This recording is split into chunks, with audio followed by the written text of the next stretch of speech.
பச்சையம்மன் ஜோதிட நண்பர்களுக்கு அனைவருக்கும் வணக்கம்.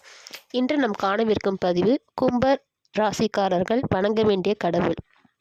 இந்த கும்ப ராசியில் பார்த்தீங்கன்னா 3 நட்சத்திரங்கள் இருக்குது.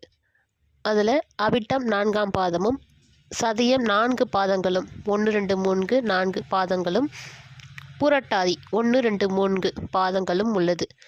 முதல்ல அவிட்டம் நட்சத்திரம் 4ஆம் பாதம்.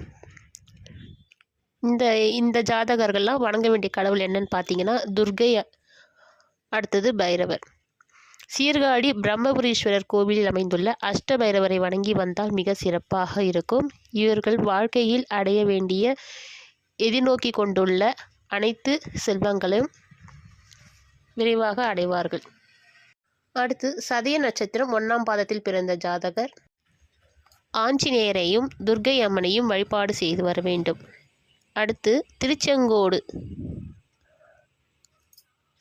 அர்த்தநாரீஸ்வரரை வருடத்திற்கு ஒரு முறையாவது சென்று வணங்கி வர வேண்டும். இந்த ஜாதகருக்கு இதுவே சிறந்ததாகும். அடுத்து சதய நட்சத்திரம் 2ஆம் பாதத்தில் பிறந்த ஜாதகர் நரசிம்மர் திருப்புகலூர் இந்த திருத்தலத்தில் அக்னிபுரீஸ்வரர் திருத்தலத்தில் சிவன் பெருமான் இருப்பார். அவரையும் அடுத்து சக்கரத்தாழ்வார் வெள்ளிக்கிழமை தோறும் வணங்கி வந்தால் மிக சிறப்பாக இந்த ஜாதகருக்கு உறுதுணையாக இருக்கும். அடுத்து பார்த்திங்கன்னா சதயம் 3ஆம் பாதத்தில் பிறந்த ஜாதகர்.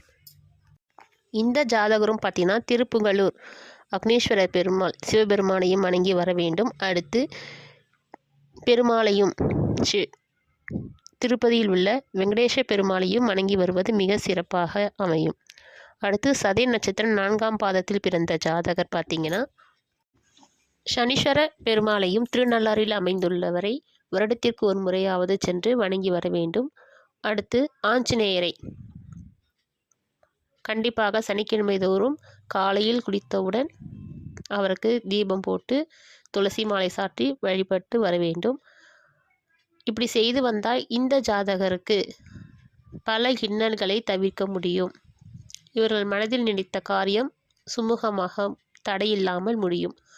அடுத்து பூரட்டாதி 1ஆம் பாதத்தில் பிறந்த ஜாதகர் ஸ்ரீ ராகவேந்தரையும் மற்றும் திருமாலையும் வணங்கி வந்தால் மிக சிறப்பாக இருக்கும்.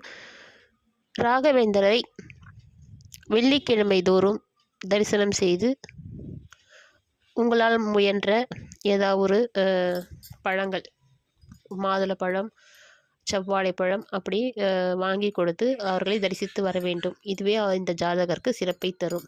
அடுத்து பூரட்டாதி 2ஆம் பாதத்தில் பிறந்த ஜாதகர் குபேரனையும் மற்றும் காஞ்சிபுரத்தில் அமைந்துள்ள காமாட்சி அம்மனையும் ஏகாம்பரேஸ்வரர் அவரையும் வணங்கி வந்து பிறகு ஆதிசேஷன் சித்திரகுப்தனையும் வணங்கி வந்தால் மிக சிறப்பாக இருக்கும். மாதத்திற்கு ஒரு முறையாவது சென்று வரலாம். தொலைவாக உள்ளவர் வருடத்திற்கு ஒரு முறையாவது சென்று அவர்களை கண்களால் தரிசித்தாலே இவர்களுக்கு எல்லா முயற்சியும் சித்தி பெறும். அடுத்து புரட்டாதி 3ஆம் பாதத்தில் பிறந்த ஜாதகர் சிவபெருமானையும் துர்கை அம்மனையும் வணங்கி வந்தால் மிக சிறப்பாக இருக்கும்.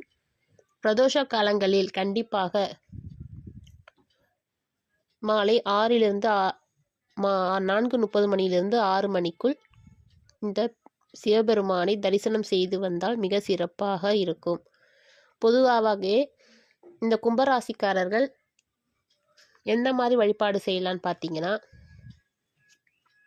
ஆஞ்சநேயருக்கு அவருக்கு உண்டான ஸ்தோத்திரங்களை நாம் வாயாலே உச்சரித்து அவரை ஜபித்து வர வேண்டும். ஜெய் ஆஞ்சநேயான்ற வாசனம் சொன்னாவே மிக பலிதம் தரும்.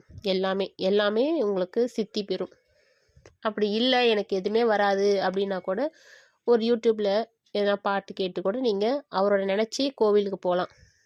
கண்டிப்பாக நம்ம வாயாலேயே அவருடைய ஆஞ்சநேயருடைய பதிகத்தை சொல்வது மிக சிறப்பாக இருக்கும். கண்டிப்பாக முயற்சி செய்யுங்க. எனக்கு தெரியாதுன்னு விட்டுறாதீங்க. ஆரம்பத்தில் கொஞ்சம் கஷ்டமாக தான் இருக்கும். போக போக உங்களுக்கு சரியாக வாயில் உச்சரிப்பு வரும். இதை கடைபிடிச்சி செஞ்சினாவே எல்லா காரியமும் சித்தி பெறும். இது கும்பராசிக்காரர்கள் 3 நட்சத்திரக்காரர்களுக்கும் சேர்த்து சொல்கிறேன். நன்றி, வணக்கம். உங்கள் ஜோதிடர் கவிதா.